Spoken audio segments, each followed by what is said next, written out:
Rentable, pas rentable, aujourd'hui on est à Avignon et si on allait sur de la courte durée pour voir un petit peu si on pouvait obtenir de la rentabilité. Pour ça, j'ai trouvé un bien, un appartement de 3 pièces de 75 mètres carrés. Alors de l'extérieur, il a l'air plutôt avec du cachet, hein. À l'ancienne, après ça peut faire son charme. C'est quand même un peu vétuste, il faut se le dire. Donc l'autre chose que je voulais signaler vis-à-vis de ce bien, il est rue Joseph Vernet à Avignon. C'est dans l'hyper méga centre. Pour de la courte durée, on peut carrément le louer sans aucun problème parce que les touristes veulent être à ces endroits où on a tout à disposition. Le prix du mètre carré pour ce bien, il est à 2933 €. Le prix du mètre carré à Avignon, exactement à cet endroit-là, il est à 2864 €. T'es trop cher, mon ami. Non seulement t'es plus cher que le prix moyen du mètre carré, mais en plus l'état de ton bien, pas catastrophique, mais il est vraiment mauvais. Je vais te discounter ça à mort. 20%, j'enlève le prix du bien. Ça ne plaira sûrement pas au propriétaire, mais peu importe. Moi, j'ai besoin de réduire le prix du mètre carré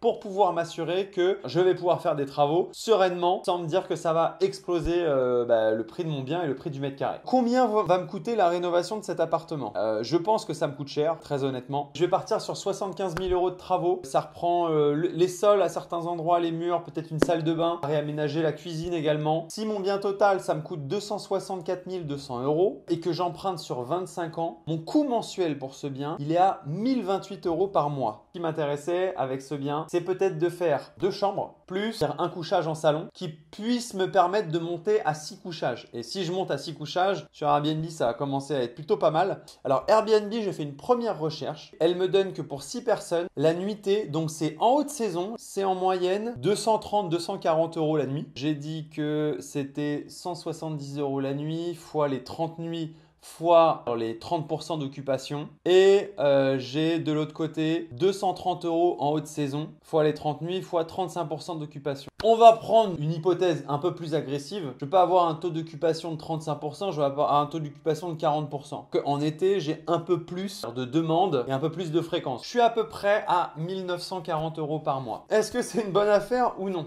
Mon crédit, je vous rappelle, il était à 1028 € et mes loyers sont à 1940 €. J'ai un cash flow brut à 912 €. C'est pas mal. Ma rentabilité, elle est à 8,8%. Elle est au-dessus de 8%.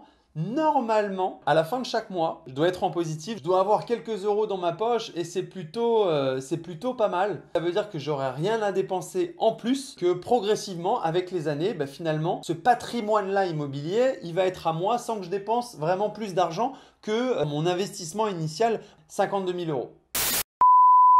Pour faire le bilan sur ce bien-là, moi, j'avoue que en premier lieu, je pensais que cette stratégie de location courte durée, elle allait être beaucoup plus sexy que ça, qu'elle allait pouvoir me générer beaucoup plus de cash flow mensuel. Après, vous avez vu que j'ai pas pris des hypothèses non plus ultra agressives. Et avec ça, j'ai 1940 € de loyer en moyenne mensuellement. La location courte durée, ça représente quand même beaucoup plus de risques qu'un locataire classique. Et donc pour ça, j'ai tendance à dire, finalement, c'est pas tant intéressant que ça.